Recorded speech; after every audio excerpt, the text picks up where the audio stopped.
ว้าวบ่มีคนกองยังเดี๋ยวกองก้อนมาอยู่ว่าได้กองเผาคนถิ่มนะฮะบ่ได้คนบ้านเขามานำเบาลิมาถามเบิ่งนิ้วมือวะนะฮะกระดูกขึ้นน้อยได้จ้ะเอาดูนิ้วมือนะมาโยเขาคือบ่บอกค่ะว่าเป็นตาย่านแต่น้องบัดนี้ฮะว่าเราคือ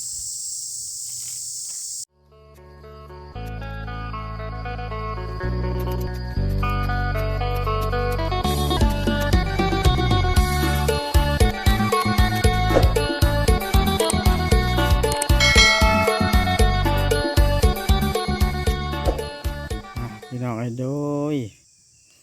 เปิดภาพขึ้นกระยูดินทันมอตอนแรงพี่น้องตะเว้นใกล้ตกละ คือทางเฮากับได้มาทางพี่น้องเอ้ยก็คือให้จ้างบาวาทาง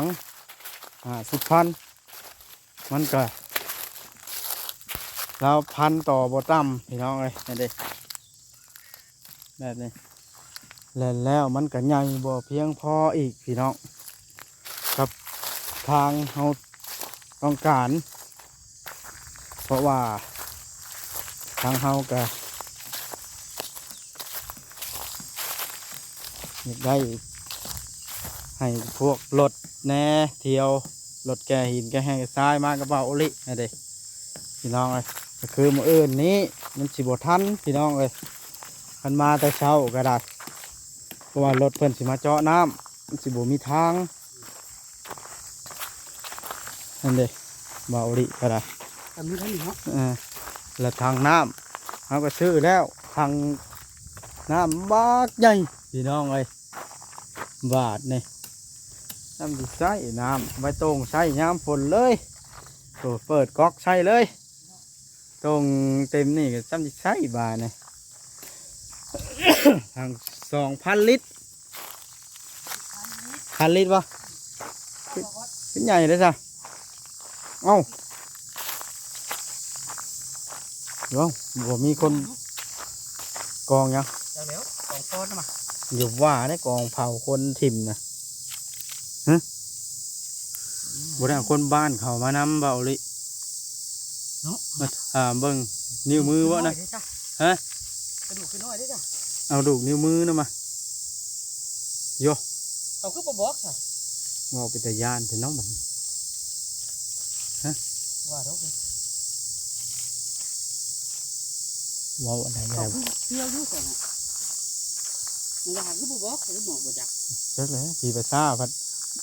พุ่นใดผู้คือไก่อยู่บ่ไก่ผู้พี่ประชาแต่ที่จะมาเผาทางเขานี่บ่แม่นดอกเบาเลยยันเจ้าเผางัวตายหรือว่าหมามันยังละหากระเพราวังนึ่งอยู่ได้นี่หัวปีนี่เนาะเต่าแข็งไม่ได้บอกว่าบ่เนี่ยทางไปเดี๋ยวท่วงจะตื่นลูกหลานเด้อลูกหลานมาอันทางป้าติดทางก่อน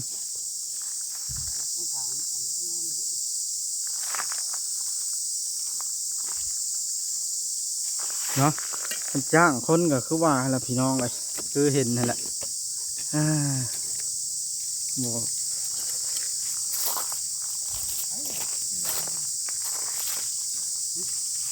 คืออันบ่ง่ายคือกับคนมีคนหนักแพงนะเบาดิถ้าเราลูกได้ไปเป็นก็ง่ายเยอะเราเห็ดเองก็ได้เขาบอกก็ได้นี่เขาได้มาทั้งหื้อทั้งถางสียากในเล็กน้อยน้ำอันนี้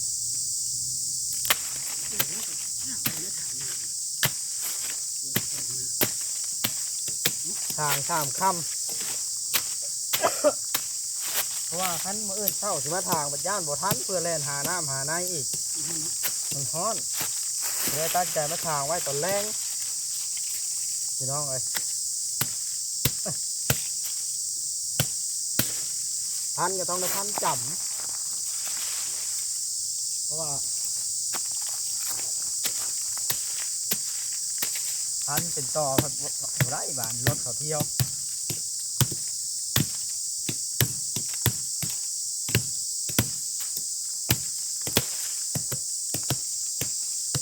ถ้า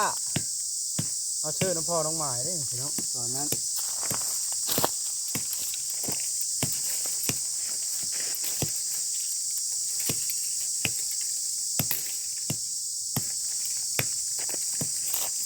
นี่สิจ้างพ่อน้องหมายเสร็จว่าแล้วว่ามือใส่ร้ายเนาะ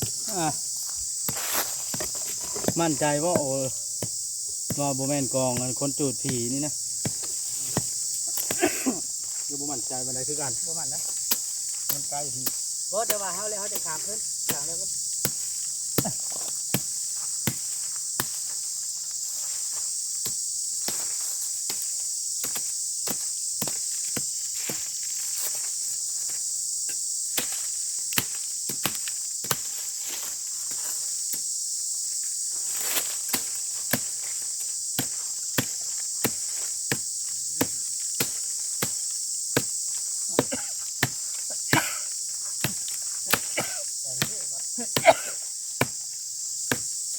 ฮอดทางที่เนาะ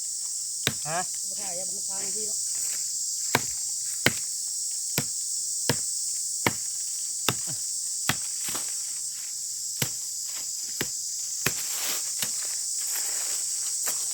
แล้วเฮ็ดทางให้พุ่นนะ ฮะ เดี๋ยวว่าเด้อ เดี๋ยวบ่ได้เดี๋ยวเอากันดิโอ้ทางโค้งเขานี่เจ็ดหัวต้นรถเขานี่ละเอาทางก้นดื้อเขาละขณะฮาแลนด์กายอู้มาจากทางคนนี้ทางก้นหันแล้วก็แล่นออกเลยเห็นเลยนะวางแผนไว้ละทางนี่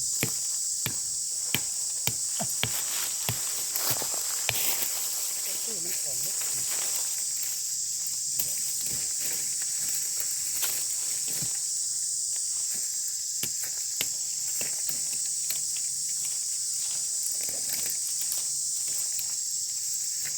ตอนนั้นไปใส่ผ้าน้อยๆชมพูมือนี่ผ้าท่านว่าทั้งกระทางเอาไปแล้วเหรอ โน่นเนาะ ห้อน เราก็ว่าสิให้เราก็ได้ทำเพื่อยาถูกเนาะแม่นว่า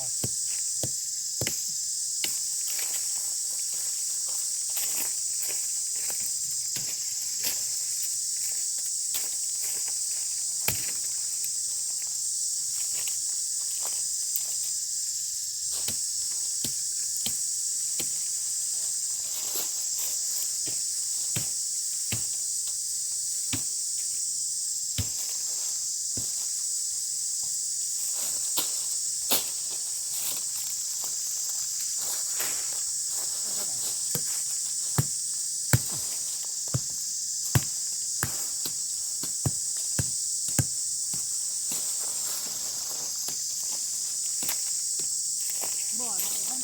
ก้อนมันจะมีพวกแม่ตกอยู่เนาะ เอาจูดซัดที่มันตายกินบ่ได้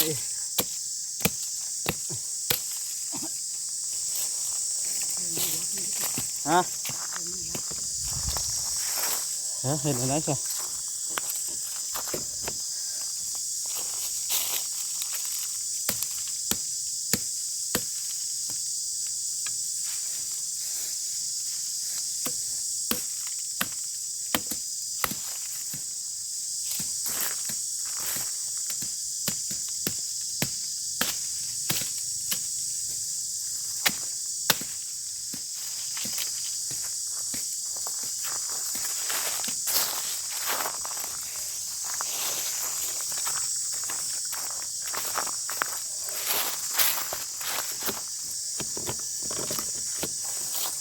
แต่คำไว้วอยแล้วเนาะ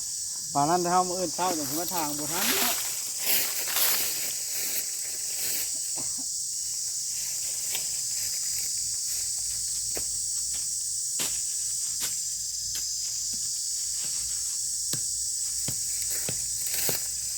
ทันบ่แต่ว่ามื้ออื่นถึงมาทางถึงได้เอามาทางนะเนาะ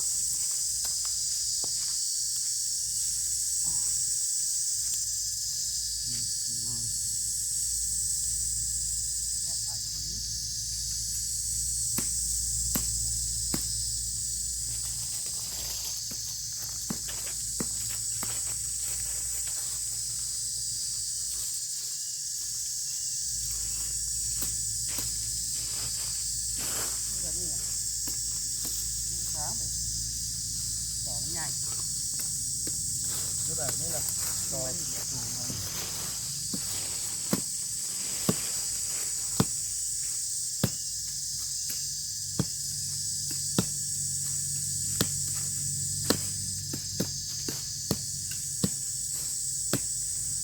ทางข้ามรถเห็นนะขึ้นเมื่อบ่ได้รถจะบ่เห็นขึ้นเมื่อบ่ได้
โธ่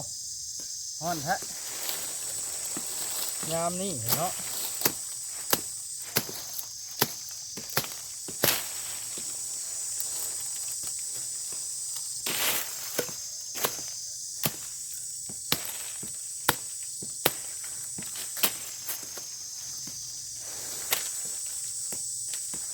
โยตัดกล้องมาดิล้ม3 นาที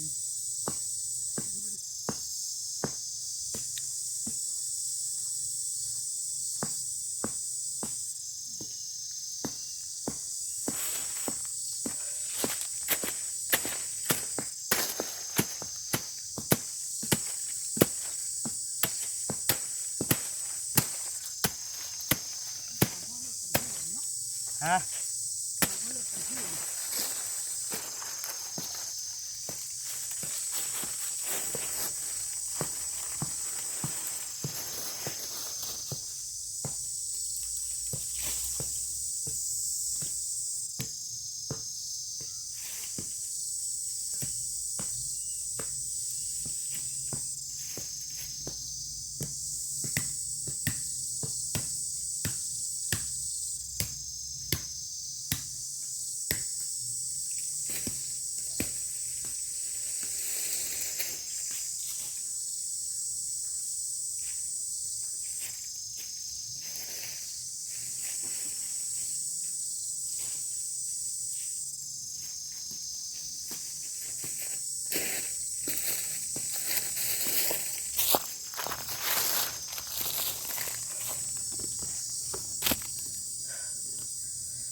ใกล้สิแล้วพี่น้องเอ้ย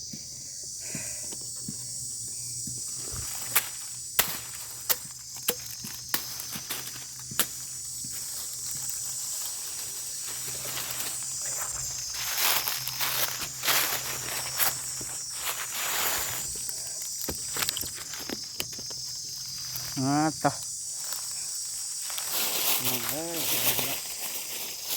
บ่เฮ็ดผัดบ่มีสิเฮ็ดให้เราไปมาบ่ได้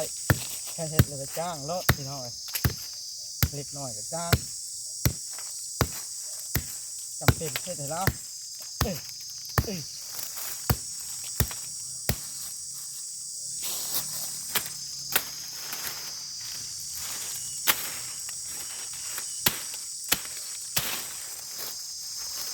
โอ้ยพี่น้องว่าดีจังเฮ็ดบุญ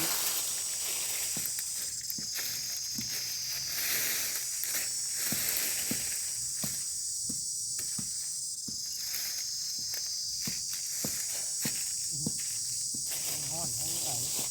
ทั้งวัด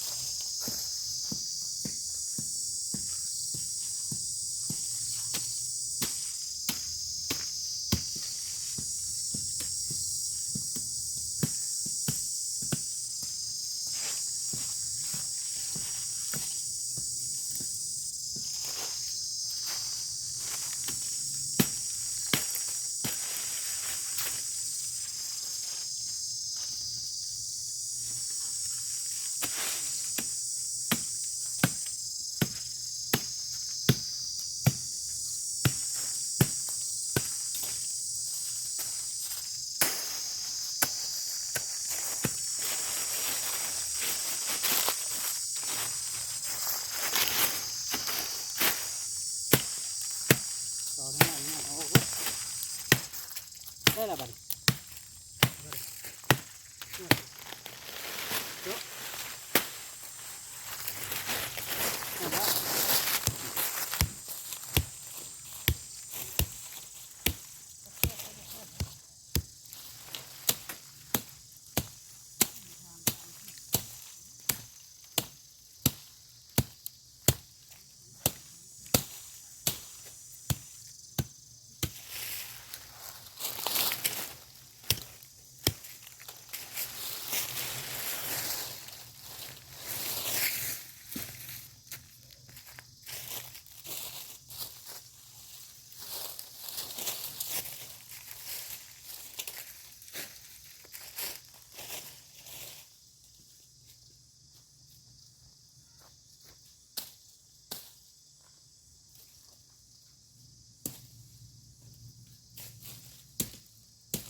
ก็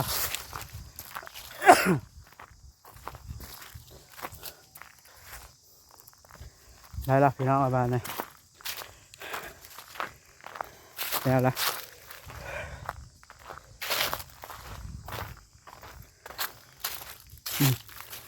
ทาง เด็กทางรถมาแต่บ้านหมู่บ้านโรงเรียนขึ้นไปนี่โรงเรียนภาคเครือลังสีผ้านี่พี่น้องแล้วก็แลนวูมานี่จอดนี่รถแต่ว่ายังไม่ได้ทางเราบ่ได้เอาเขานี่เนาะจอดนี้แต่มาเมื่อล่ะ เอาสีรถแห่รถทรายแล่นมานี่แล้วลูกเขานี่กงนี่เขาสีตันออกนี่นี่ แล่นวูเข้ามานี่ วูเข้ามานี่โค้งหัวชนเขานี่แล้วทางก้นวูเขาพุ่นด่านะแต่เป็นกระตุกแล้วพี่น้องเอ้ย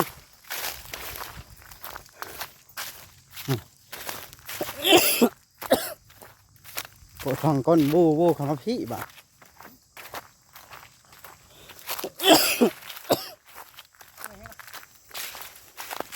ทางลู่เข้ามาละเขาจะจ่อน้ำละแต่นั้นเนาะเบาเลย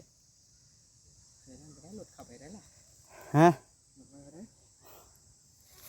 แต่นั้นบ่เฮือนเขาจะตั้งบนนี้ แถมทางนี้ทางมันเทศฝั่งนี้และ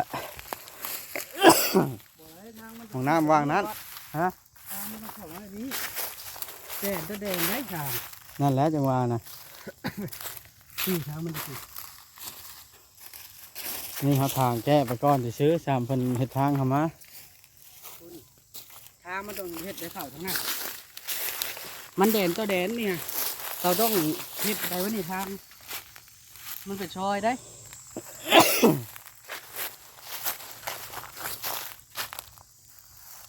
คือว่า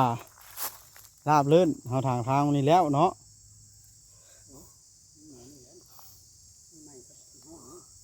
ปล่อยเฮ็ดไปแล้วมันเลย แห่ซ้ายแล้วเขาถอกอยู่ที่เลยก็ได้ ปล่อยอยู่นอกอยู่แล้ว นะ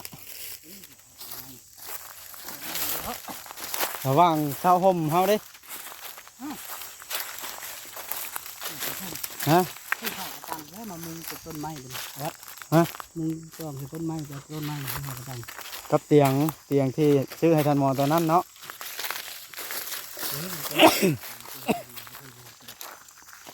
ได้แล้วว่าทางนี่เบาลิลมแล้วว่ารถ6 ล้อได้แล้วเนาะปัดโทมานี่คือปืนกลลายฮะนี่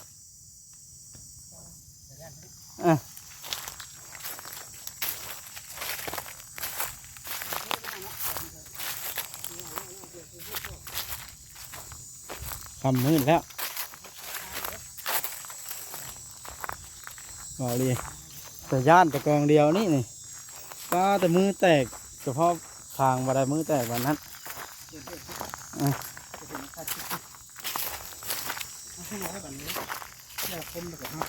พันหินเต้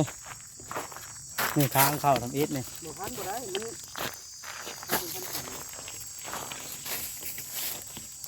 ทางเข้าทำอิฐ มันตรงนี้คือ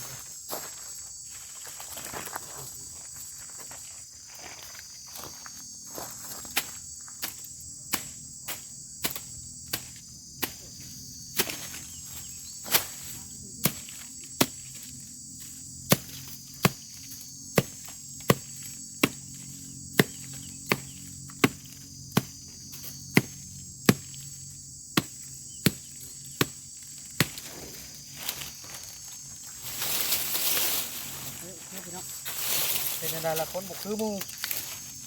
มันปุ๊บให้มันอยู่บุกคือมูอยู่ทิ้งป้ารถมันอยู่คนเดียวเด้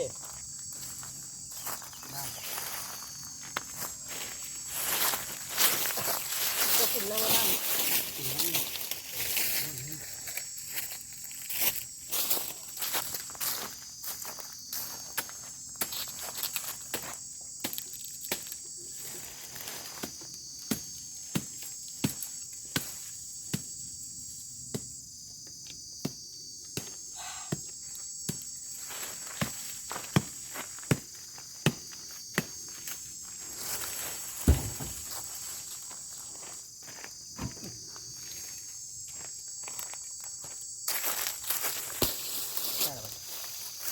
ถ้าเราต้นน้อยๆนะครับ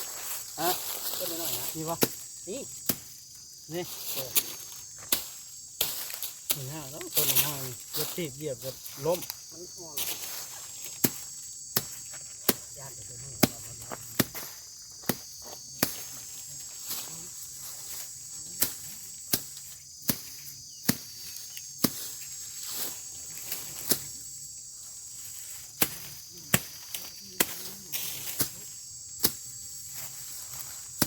บ้านนี่เห็นมากบอกเป็นฝั่งนะเป็นโซ่โซ่น่ะเสียแล้วพังบ้านไหนมาโซ่ละเสียแล้วพังบ้านเบานี่เนี่ยได้ทางเราเนาะที่จะเผาสูตรจะเผาว่าจะตายไปไหนมันเหลือขึ้นข้ายังถึงนี้นะโอเคไปน้องเนาะบอกดิขอตัวกันสบายดี เมื่อยแห้งเราบ่ได้ผ้าเราบ่ได้เนี่ย ลบ ฮะแต่เสียงผ้าเวลาพี่น้องดีได้ทางน้ำเตรียมมาใช้น้ำ เอาพี่น้อยก็โอเคคลิปนี้ก็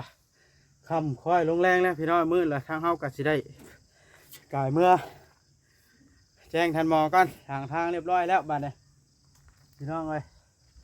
เฮ็ดได้ละว่าสิมาทางมาเอิ้นกับทางบ่ได้ย่านมันบ่ทันการเลยมาตอนแรงดีกว่าพี่น้องเอ้ยมาทางเพื่อให้ราบลื่นเพื่อให้ได้ซักน้ำทันทาทันหมอมาทางก็คือสิบ่ได้ทางคือว่าหั่นละแล้วก็ได้พี่น้องเอ้ยกันสิเอะอะหยังกระจ้างเอะอะหยังกระจ้างมันก็บ่เป็นแล้วพี่น้องเนาะเฮาก็เกรงใจผู้ออกเงินเพิ่นหั่นแล้วบ่แม่นอันอื่นดอกพี่น้องเอ้ยนิดหน่อยกระจ้างนิดหน่อยกระจ้างเนาะของมันเล็กน้อยก็เฮ็ดเอาแม้ว่าคันนั้นสมมุติว่าคนสมบูรณ์เนาะคนมีญาติพี่น้องหลายก็ให้ญาติพี่น้องเพิ่นรับเรื่องน้ำก็ได้อยู่พี่น้องเอ้ยแบบคนทั่วไปนะอันนี้เป็นท่านหมอเฮ้ยพี่น้องเอ้ยว่าง่ายๆซะเห็นบ่พี่น้องน้ำก็ได้แทงเข้าเลือดว่านออกละการได้ลงมือเห็ดแล้วมันเจ็บรู้นะพี่น้องเอ้ยพี่น้องโอเคคำแล้วไปเด้อคลิปหน้าพบพ่อกันใหม่เนาะมีอย่างคืบหน้าสิรายงานต่ออีกเทื่อนึงพี่น้องไอ้เรื่องของเห็ดเทือนท่านหมอนี่ก็ได้พี่น้องเนาะสบายดีพี่น้อง